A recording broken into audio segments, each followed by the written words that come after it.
Ngayon, tapusin na natin to, Betty. Kailangang isa sa atin ang mawala. Ayos yan sa akin, dati kong kaibigan. Dapat na talagang magkaalaman kung sino ang mas magaling at mas malakas sa ating dalawa. Huwag kang atat, Betty. Baka mamaya dyan magsisi ka kapag ibinuhos ko na ang lahat. Baka pagsisihan mo rin kung bakit ka pa ipinanganak sa mundong ibabaw.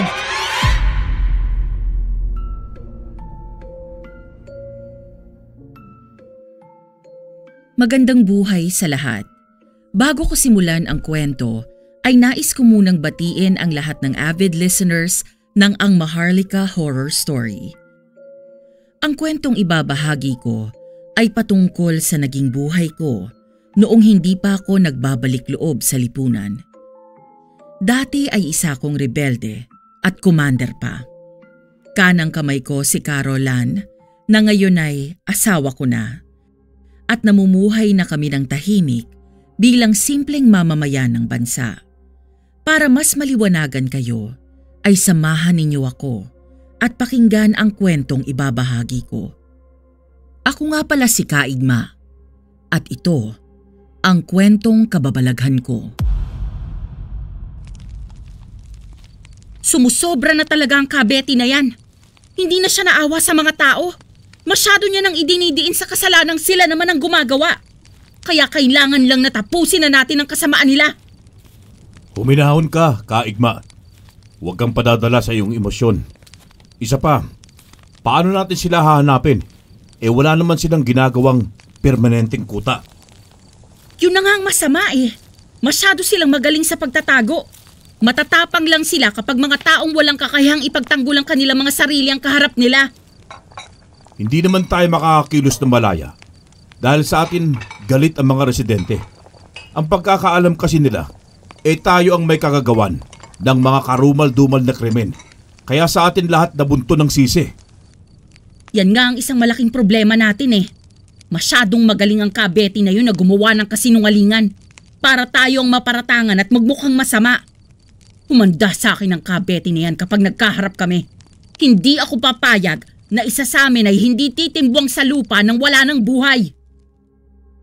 Minsan ay hindi ko maiwasang magtampo sa mga residente na nakatira sa paanan ng gubat dahil ang grupo ko ang laging napag-iinitan at napagbibintangan. Masyado kasing magaling na magbalat kayo ang commander ng kabilang pangkat na mga rebelde na si Betty. Pero minsan ay naiisip ko na hindi ko rin naman masisisi ang mga tao dahil pangkaraniwan lamang sila at walang kakayahan na alamin ang katotohanan. Oo, aaminin ko, isa kong antingera ng mga panahong yun.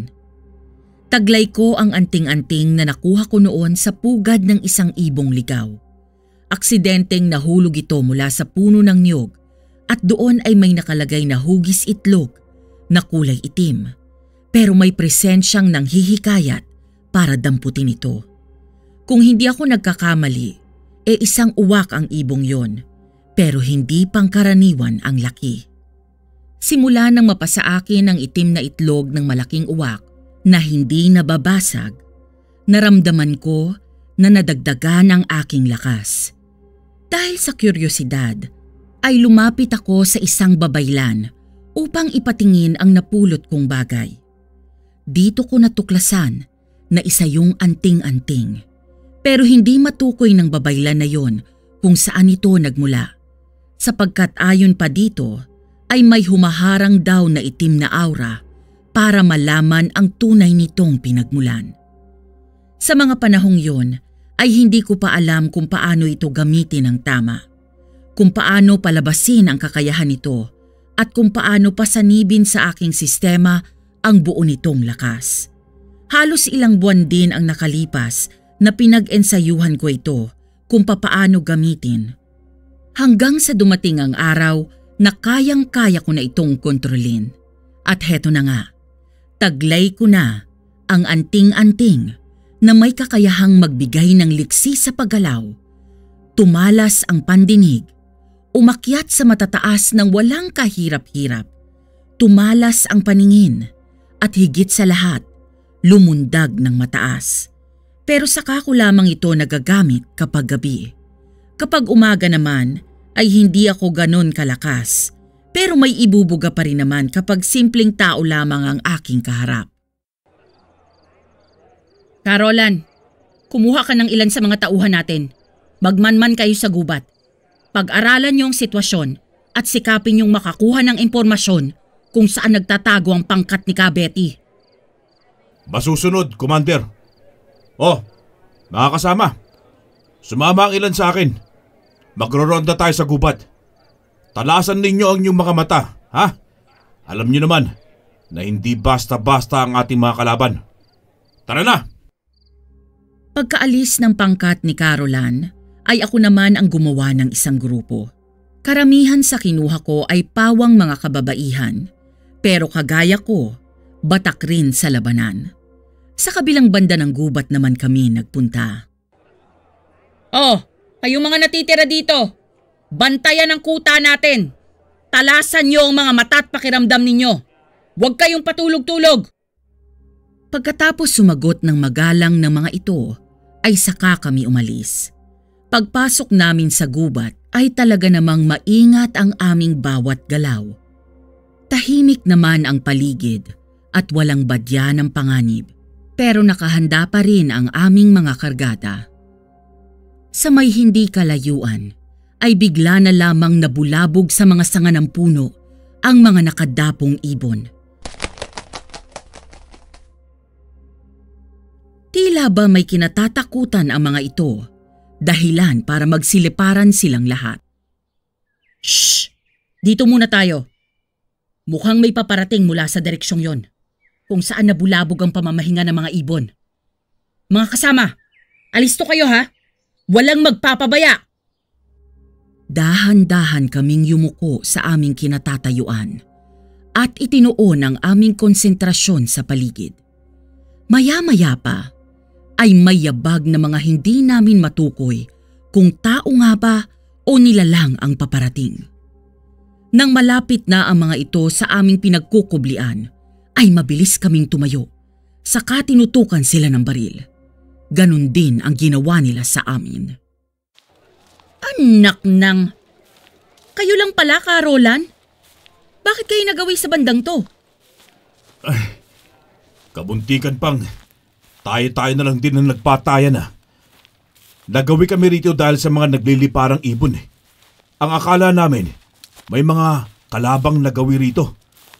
Wala ka naman kasing pasabi, Commander, na lalabas din pala kayo ng kuta at magro-ronda. Wala din naman sana akong balak. Kaso nainip ako na walang ginagawa. Kaya nagpasya na lamang akong gumawa ng grupo para tumulong sa pagronda. Ah, ganun ba? Mabuti na lang at walang nakakalabit ng gatilyo sa atin. Dahil kung hindi, ay nako, para na rin sana nating tinuklaw ang isa't isa. Mabuti na nga lang. O siya, dito muna kami, Carolan.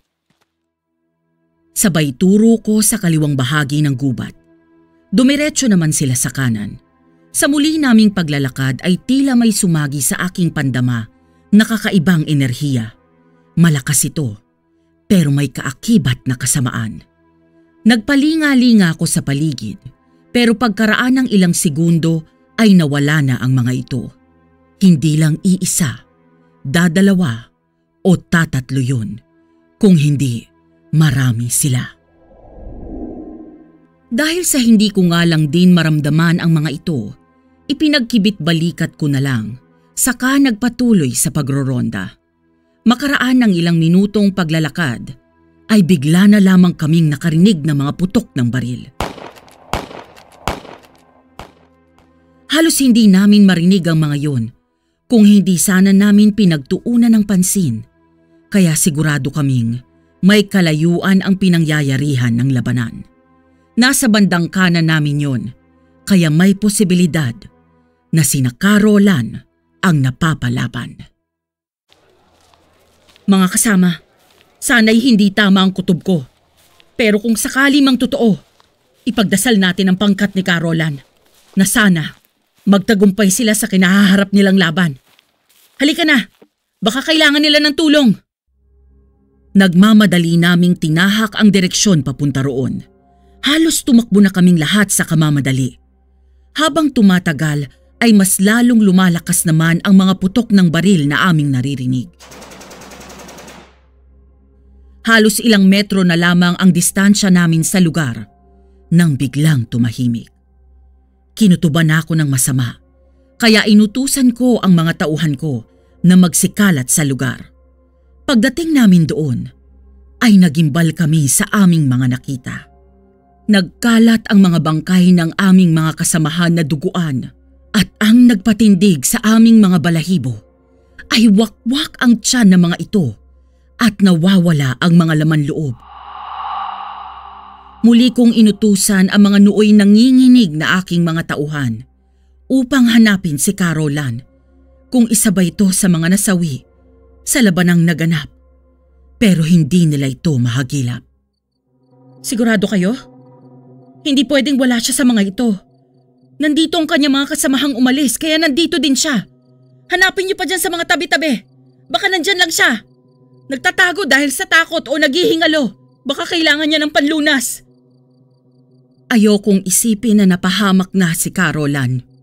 Tiyak kasing mapipilayan ang aking grupo kapag nawala siya. Malaking kawalan kapag masama ang kanyang kinahantungan. Pero lumipas na ang halos mag-iisang oras ng paghahanap at halos mahalughog na ng aking mga tauhan ang buong paligid. Ngunit wala pa ring Carolan silang mahanap. Napag-alaman pa ng aking mga kasama na hindi lang si Carolan ang nawawala, kung hindi 10 din ng kanyang mga tauhan. Lahat sila'y hindi rin mahanap ang mga katawan. Diyos ko! Anong kababalaghang nangyayaring ito? Nasaan ang iba naming kasamahan? Nasaan si Carolan? At sinong dumukot sa kanila? Sino? Wala kaming nagawa kung hindi ang iuwi ang mga bangkay ng aming mga kasama. Bawat isa ay malungkot ang aurang naglalakad. Makikita rin sa mga mata ng mga ito ang labis na takot. Maski na ako ay nakakaramdam din ng kaunting hilakbot dahil sa masyadong brutal na pagkamatay ng aking mga kasamahan. Pagdating namin sa aming kuta, ay pagdadalamhati kaagad ang sumalubong sa amin nang makita ng mga pamilya ang karumal-dumal na sinapit ng kanilang mga mahal sa buhay. Ako man din ay hindi naiwasang mapaluha sapagkat napamahal na din sa akin ang aking nasasakupan. Masakit bilang isang commander na nakikitang wala ng buhay ang aking mga tauhan na wala man lang akong magawa. Kinuha ko ang pagkakataong yon para pulungin silang lahat. Gusto kong malaman nila na nahaharap kami sa isang matinding pagsubok. Mga kasama, alam nyo naman siguro na hindi basta-basta magagawa ng pangkaraniwang mga tao ang ganitong uri ng pamamaslang sa mga mahal nyo sa buhay. Nawawala ang mga laman loob ng mga ito at halos matuyo ang dugo nila sa katawan. Banaag din sa itsura ng mga ito ang matinding takot. Kaya pinapayuhan ko ang lahat na mag-ingat. Magdasal kayo sa Panginoon na huwag niya tayong pababayaan. Bukas na bukas din ay pupuntahan namin ang babaylang pinagkakatiwalaan ko sa tuwing may ganitong pangyayari. Sige na, iayos niyo na ang bangkay ng mga mahal niyo sa buhay. At nakikiramay ako sa lahat ng naulila. Maluha-luha kong tinapos ang aking pagsasalita. Maski itago ko sana ay hindi ko kinaya, lalo na nang makita ko ang mga batang naulila sa ama. Lumaki din kasi akong walang kinagisnang mga magulang dahil namatay daw sila sa labanan. Kinamulatan ko na ang karahasan, kaya lumaki ako na buo ang loob at handang makipagsabayan sa kahit na anong klase ng laban. Samantala, Pakawalan nyo kami dito, mga hayop kayo. Bakit hindi nyo na lang kami patayin, ha? Kaysa ganitong pinapalasap nyo sa aming hirap. Huwag kang mag-alala, Roland. Darating din ang oras mo. Sa ngayon Maging masaya ka na lang muna dyan. Dyan sa piitan mo. Habang pinakikinggan ang palahaw ng iyong mga kasamahan. Ano bang ginagawa niyo sa kanila, ha? Bakit parang hirap na hirap sila sa ginagawa niyo? Ano bang klaseng budhi ang meron kayo? Baka wala kayong awa. May awa pa nga kami nito, Ronald eh. Tingnan mo nga't isa-isa namin kayong inilalabas sa kulungan. Pagkatapos ay saka namin kayo isa-isang pinapahirapan bago pakawalan.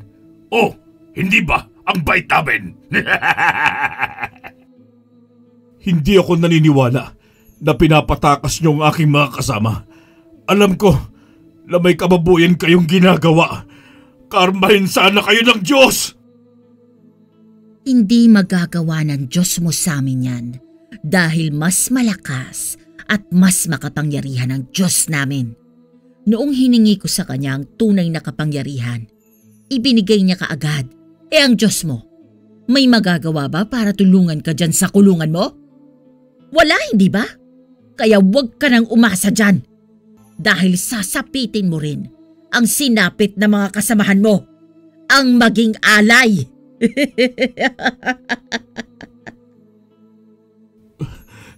Matutuntun at matutuntun din kayo ni Commander Igma.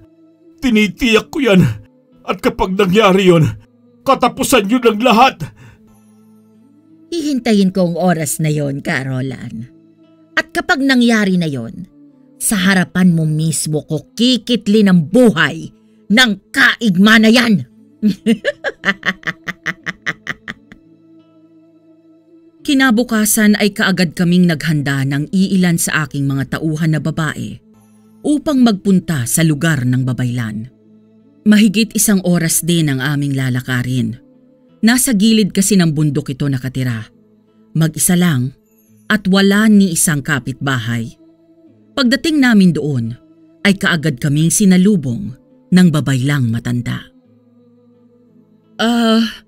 Magandang umaga po, Apong Balweg.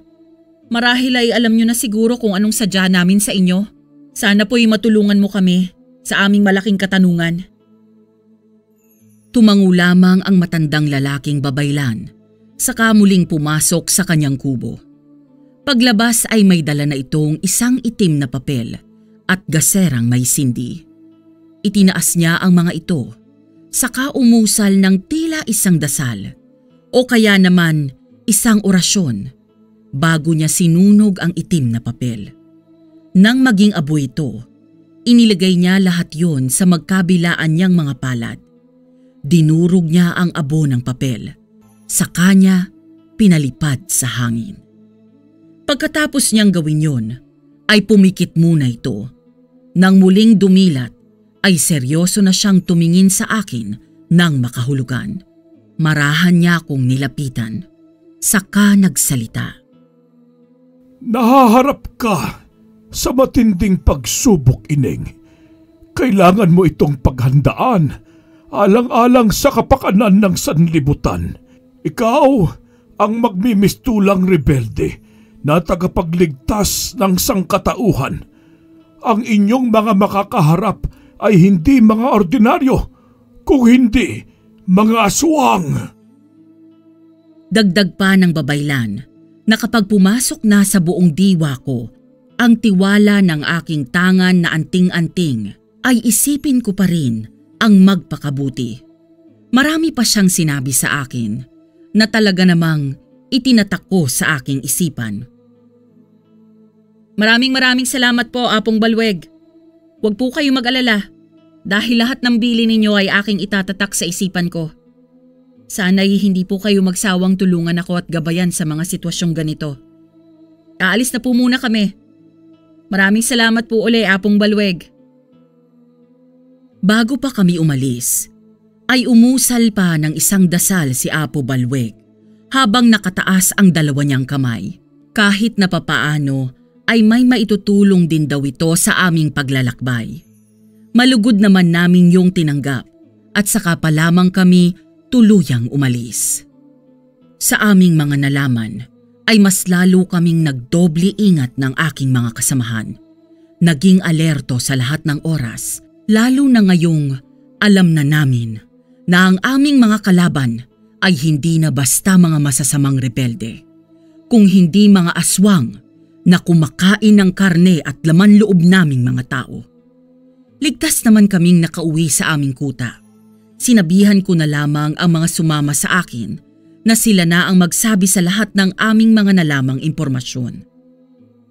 Isang gabi, habang nasa kalagitnaan ako ng masarap na pagtulog, ay hindi ko inaasahan na mapapanaginipan ko si Carolan na humihingi ng tulong.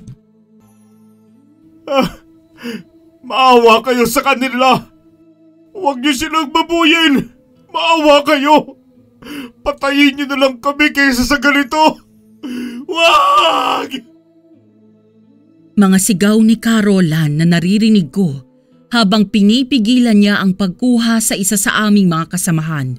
Subalit wala siyang magawa sa lakas ng mga ito. Tanging pag-iyak na lamang ang kanyang nagawa habang nakapikit sa kulungan. Maya-maya pa ay maririnig na ang sigaw ng lalaking kasamahan namin na tila nagmamakaawa dahil sa matinding sakit na nararamdaman. Gusto ko mang tulungan sila pero wala akong magawa dahil hindi ako makakilos sa aking kinatatayuan. Hanggang sa napaiyak na rin ako dahil sa mga nangyayaring hindi ka nais-nais sa aming mga kasama. Carolan! Naalimpungatan ako dahil sa bangungot na yon. Pagsilip ko sa bintana ay mag-uumaga na. Kaagad akong bumangon saka lumabas ng aking kubo. Hindi pa man nag-aalmusal ay niyaya ko na ang aking mga pinagkakatiwalaang tauhan para muling magronda sa gubat. Para kasing pamilyar ang lugar na nakita ko sa aking panaginip kung saan nakapiit sina Carolan at ang iba pa naming mga kasamahan. Parang may kusang direksyon ding tinatahak ang aking mga paa ng mga sandaling yun. Napagtianod na lamang ako at bahala na kung saan man kami dalhin ito. Basta mga kasama, ang isipin lang natin ang salitang pag-iingat. Alalahanin ninyo, mga aswang na ang ating kakaharapin kung sakali mang matagpuan natin ang kanilang pugad. Ilang oras na kaming naglalakad pero wala pa rin kaming napapala. Kanan, timog at kanlurang bahagi na ang aming napupuntahan. Ang panghuli ay ang Hilaga naman. Kapag wala pa kaming napala dito, ay babalik na naman kami sa aming kuta na walang magandang balita. Pero parang sa pagkakataong ito ay tila may swerte na kaming mapapala. Sapagkat hindi pa man kami masyadong napapagod sa paglalakad, simula kaninang nagpahinga kami, ay may natanaw na kaming usok mula sa may hindi kalayuan. Sinenyasan ko ang aking mga kasama na medyo yumuko habang naglalakad.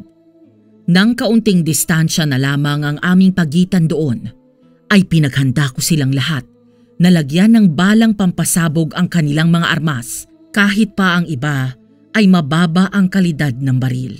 Inutusan ko rin silang maghanda ng granada. Mga kasama, magsikalat kayo. Palibutan natin ang lugar. At kapag nakasiguro akong pangkat nga ni Kabeti ang natuntun natin, hintayin nyo lang ang aking hudyat. Sabay-sabay tayong lulusob at magpapaputok. Pero mag-iingat kayo. Baka tamaan nyo ang ating mga kasamahan na binihag nila. Pagkatapos ng masinsinang usapan, ay nagsikilos na ang mga tauhan ko. Halos pagapang silang nagsikalat sa buong paligid. Makalipas ang 5 minutong pagmamanman at nang makita ko ang pinakakanang kamay ni Kabeti na si Kaindo, ay doon na ako gumawa ng hudyat upang umatake at magpaputok. Mga kasama! Ngayon na! Ubusin ang mga aswang! Bistayin ang katawan nila ng bala! Siguraduhin walang matitira ni isa!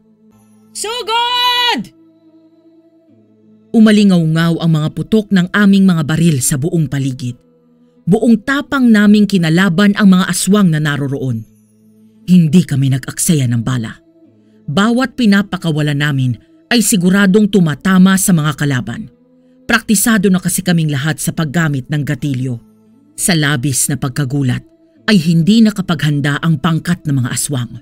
Bago pa man sila makakilos ay marami na kaming nalagas sa kanila. Kung saan-saang parte ng pugad na yon, tumitimbuang ang mga napapaslang naming mga aswang. Hanggang sa umalulong ang mga natitira at nagsigapangan na para bang mga palaka ang mga postura. Palundag-lundag din ang iba na dumadapo sa mga sanga ng punong kahoy sa paligid. Bilib naman ako sa tapang at pang-amoy ninyo dahil natuntun nyo kami rito. Pero pasensya na, kaigma, dahil maski malipol nyo kaming naririto, ay tinitiyak kong nakalayo na rito sina Commander Betty kasama ang inyong mga hinahanap na kasamahan. Malakas ang pag-amoy mo, pero mas tuso siya sa'yo. Nanggagalaiti ako sa galit dahil sa nalaman. Magkagayon man, ay pinili ko pa rin ang huminahon. Isa kasi sa ipinayo sa akin ng babaylang si Apo Balweg ay ang kontrolin muna ang aking galit at puot. Kapag talagang nasa gipitan na akong sitwasyon, ay pwede ko na itong pakawalan. Hindi bale, dahil pagtapos namin kayong lipulin, hahanapin na lang namin kung saan sila lumipat. Nahalughog na namin ang timog, kanluran at silangang bahagi, kaya tinitiyak kung dito lang sila sa Hilaga. Dito lang sila gagawa ng pamumugaran. Pero sa ngayon, kailangan nyo ng pagbayaran ng mga kasalanan ninyo. Buhay ang kinuha nyo, kaya buhay nyo rin ang magiging kolateral. Halata sa mukha ni Kaindo ang labis na galit. Tinignan niya muna ang mga tauhang natitira at nang matansya niyang may sapat pa silang bilang para lumaban sa amin, ay nabuhayan siya ng loob. Huwag ka munang pakakasiguro, Commander Igma. Baka magkabaligtad ang sitwasyon at kayo ang malagay sa alanganin. Huwag mo kaming mamalaitin dahil gaya ng nakikita mo ay mga aswang na... Ang daldal mo?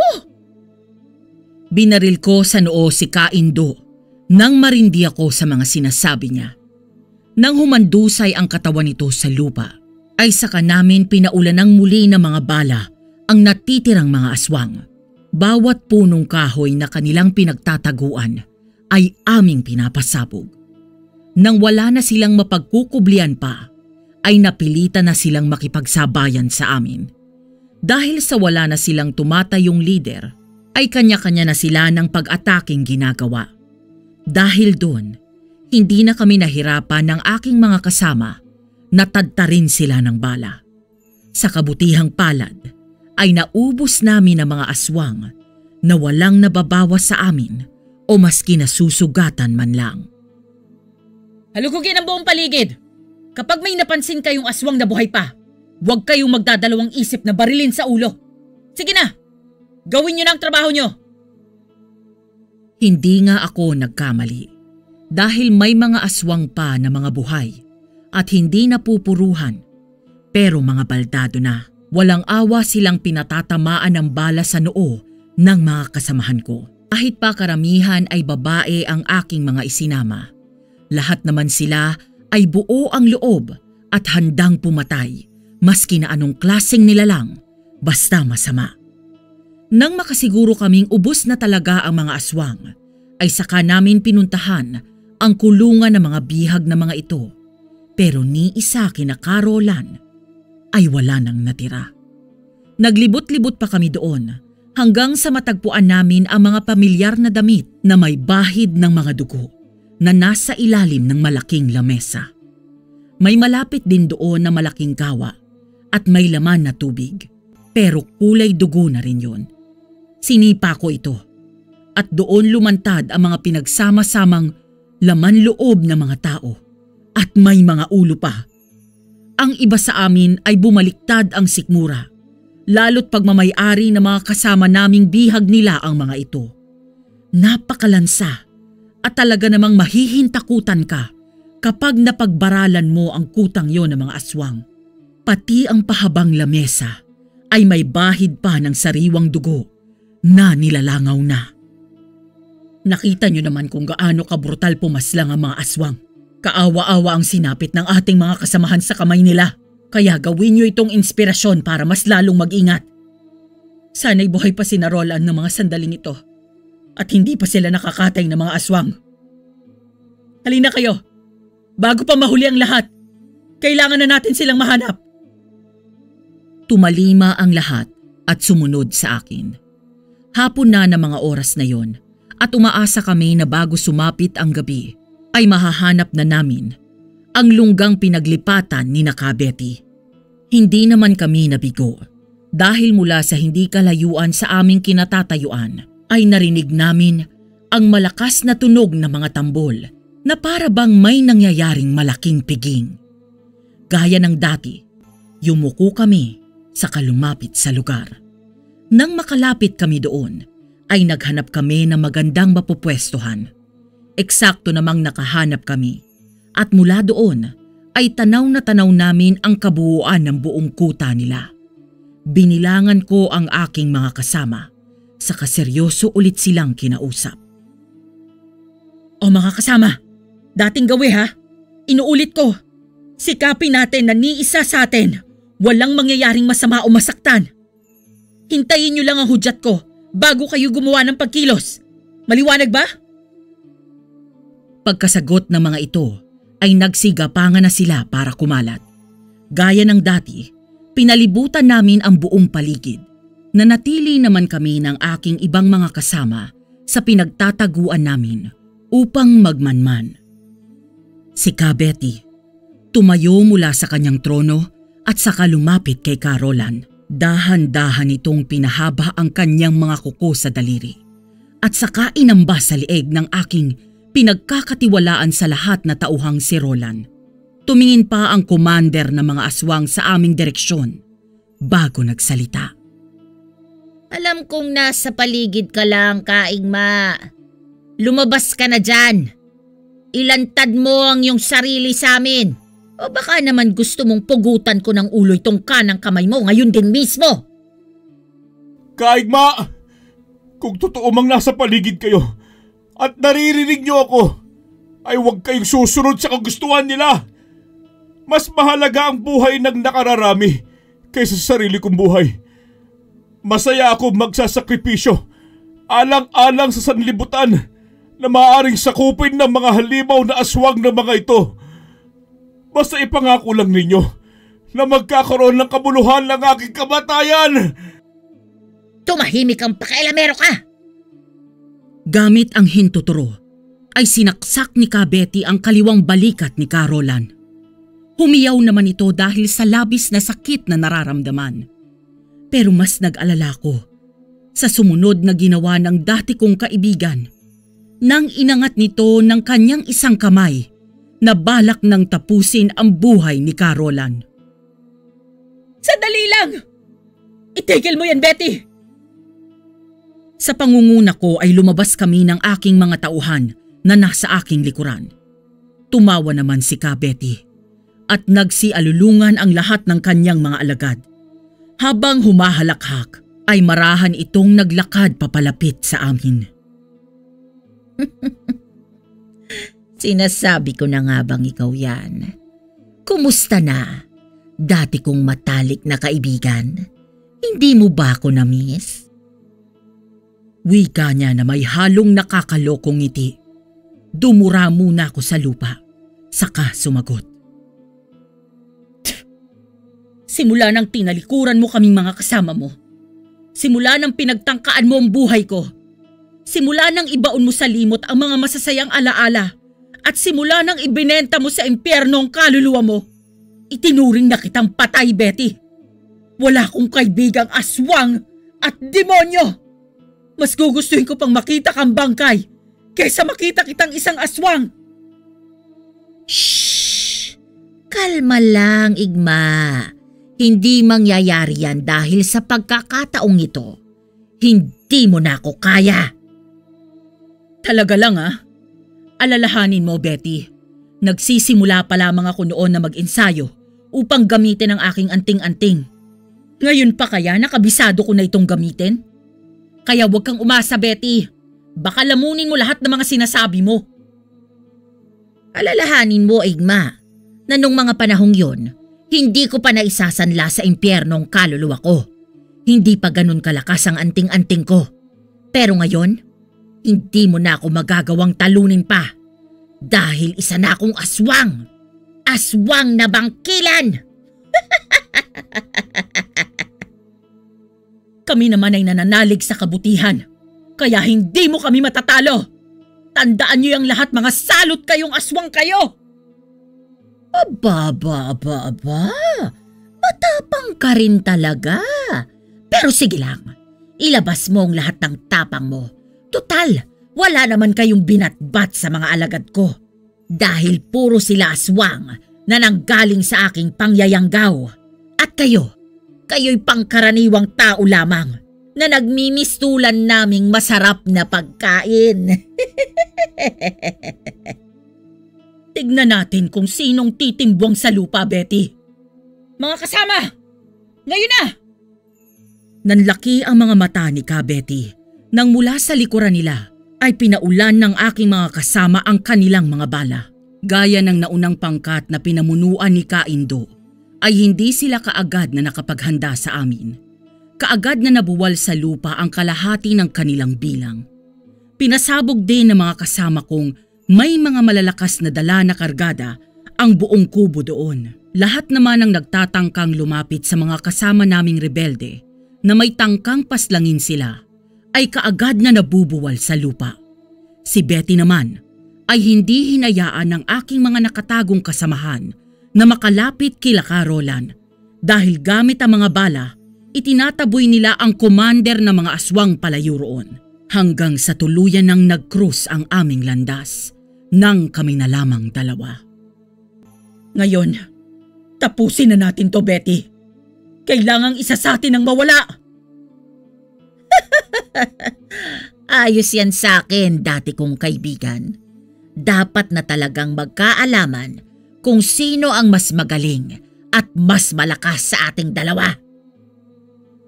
Mula sa isang sulok ng aking mga mata, ay nakita kong kinalaganan ng mga kasama ko sina Roland at ang natitira nitong pangkat. Kami naman ni Ka Betty, pagkatapos magbatuhan ng mga salita, ay nagsimula na kaming magtuos. Gamit lamang ang lakas ng aking kamao at isang punyal, ay nilabanan ko si Betty.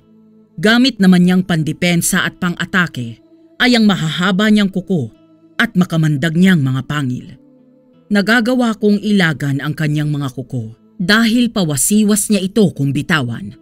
At nang mapag-aralan ko na kulang siya sa depensa, yon ang aking ginamit para mapatamaan ko siya sa mukha.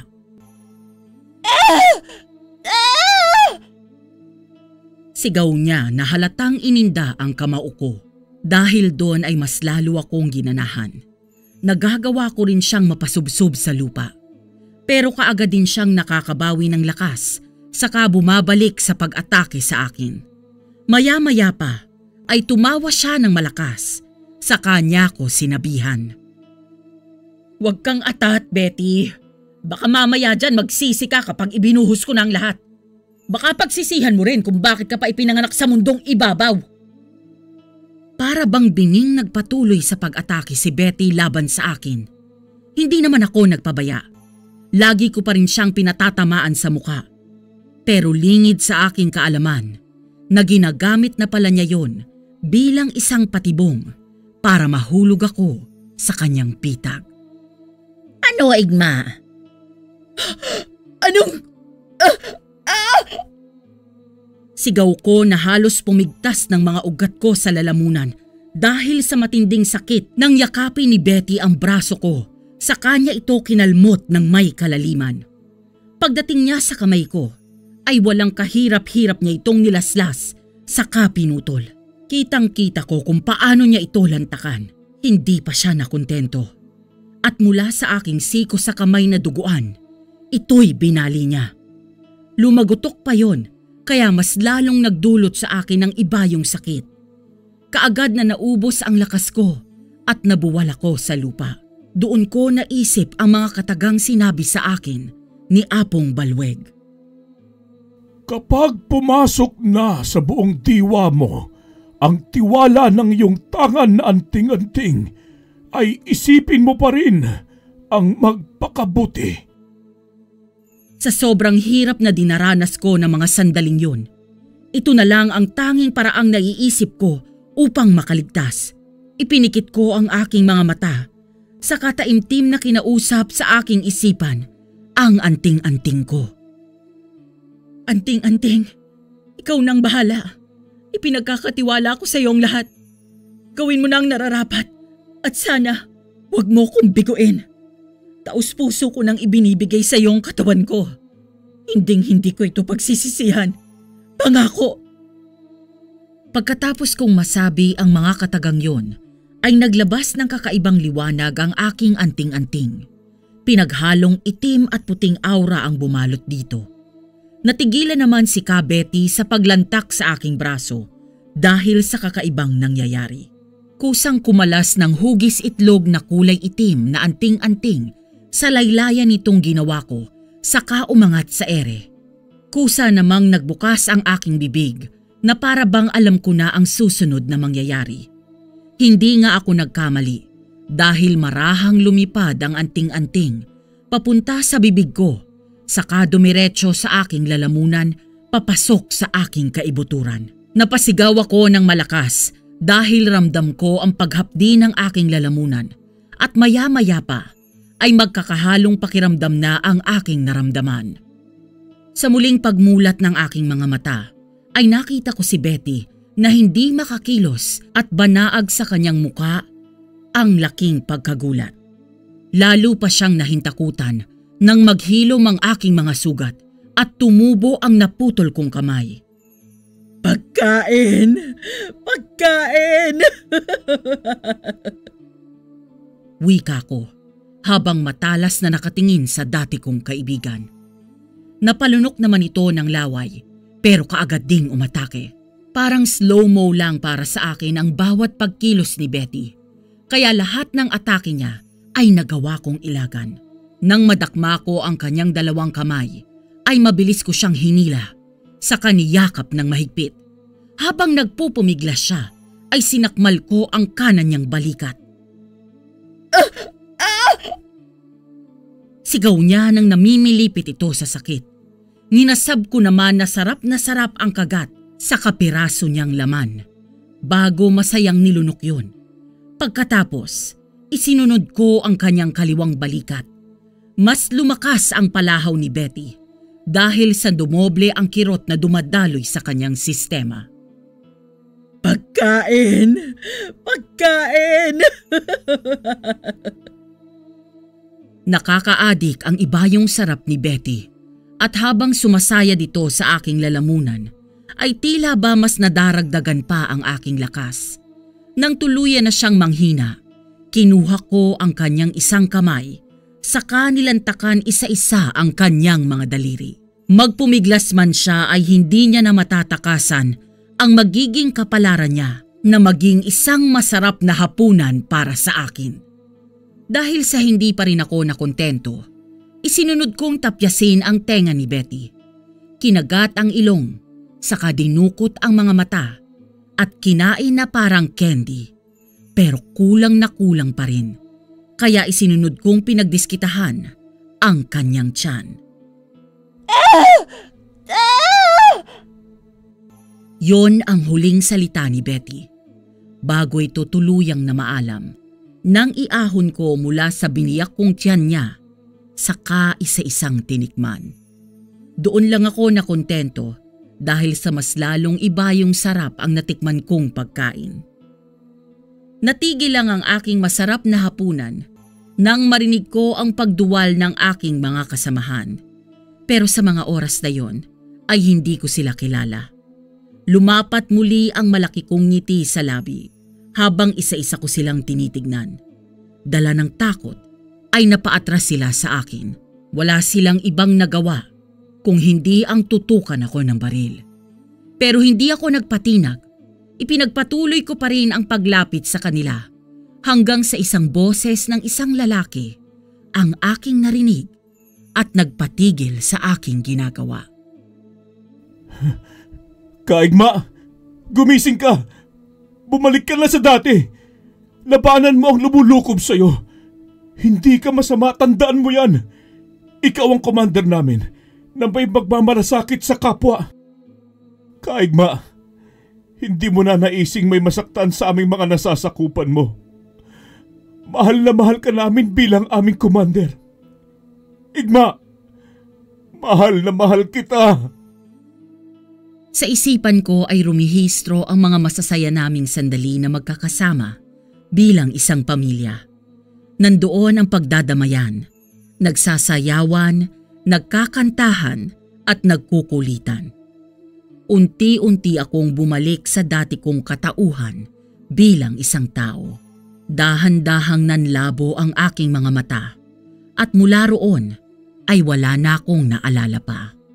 Nagising ako na nasa loob ako ng aking kubo. Pilit na ginugunita ang mga nangyari, pero wala talaga akong maalala.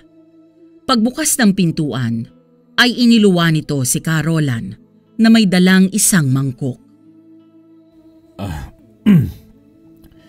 Gising ka na pala. Kumusta naman ang pakiramdam mo?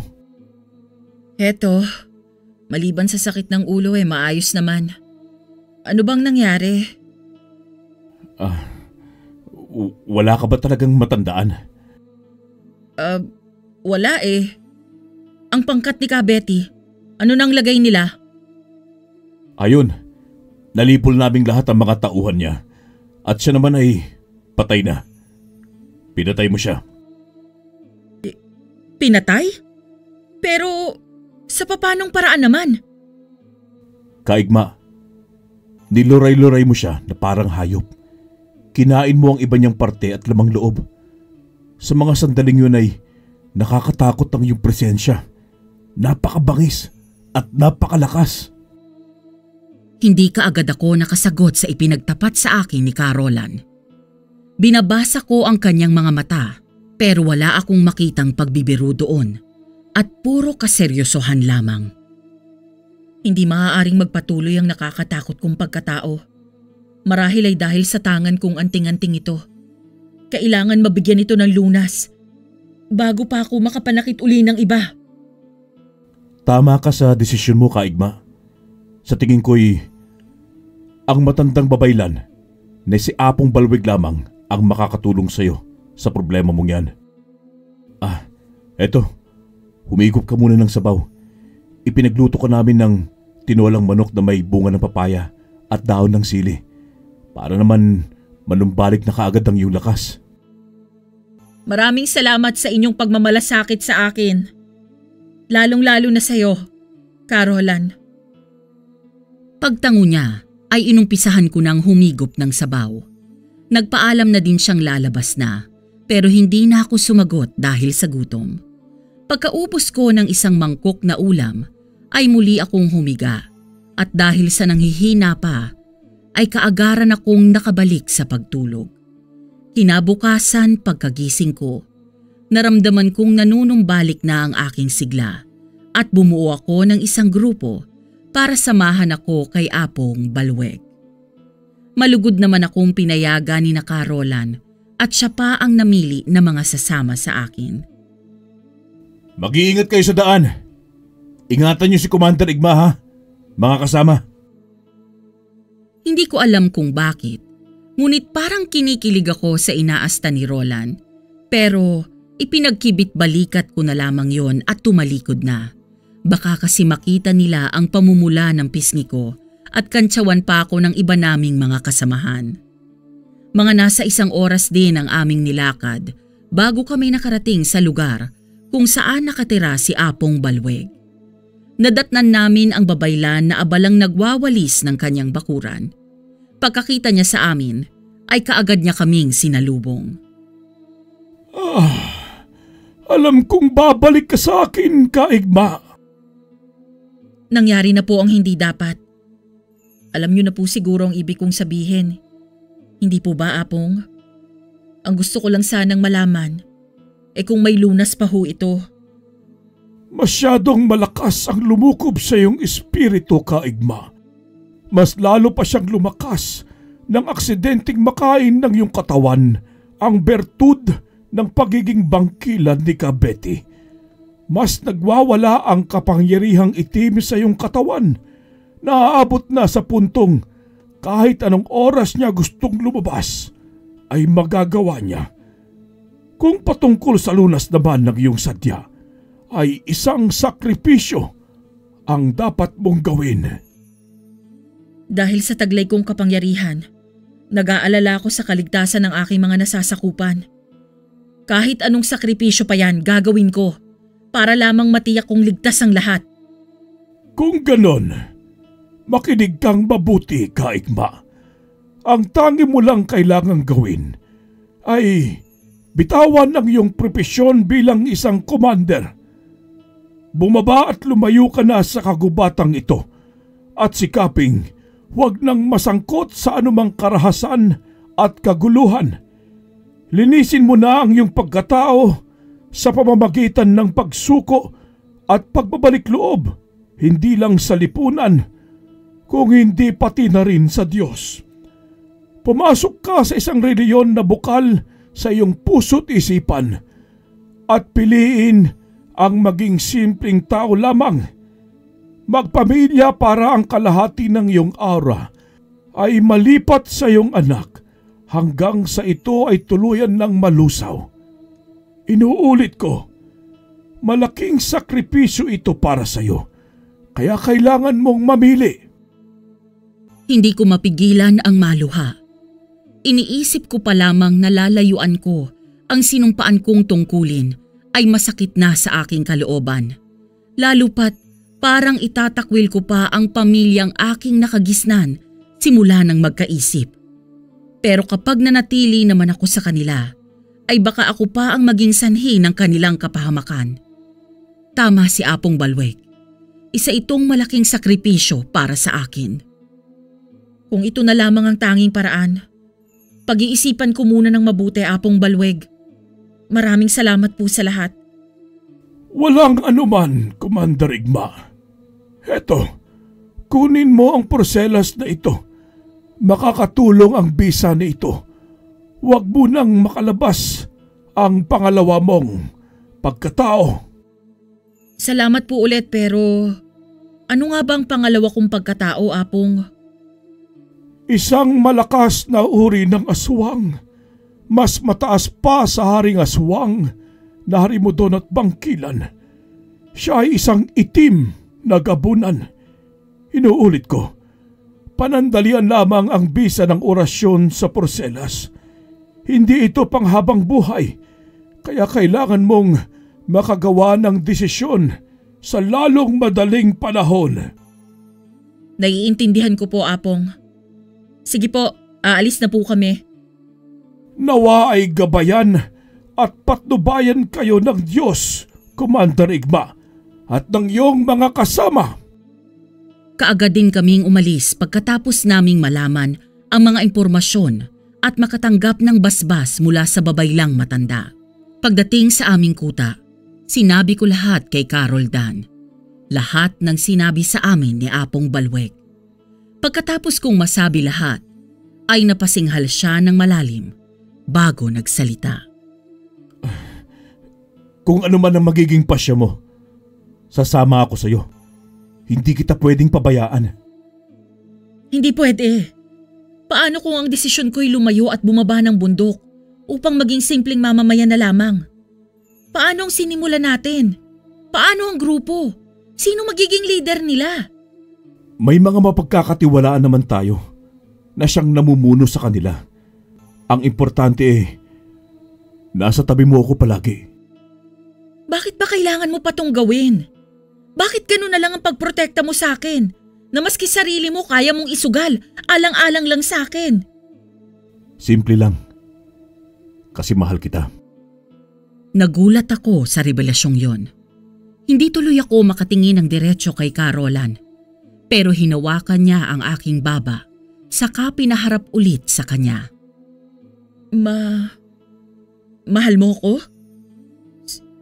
Sigurado ka ba? Sigurado ka ba dyan sa nararamdaman mo para sa akin? Oo, Igma. Mahal kita. Matagal na. Kung alam mo lang kung gaano ako nasasaktan kapag may nangyayari sa iyong masama.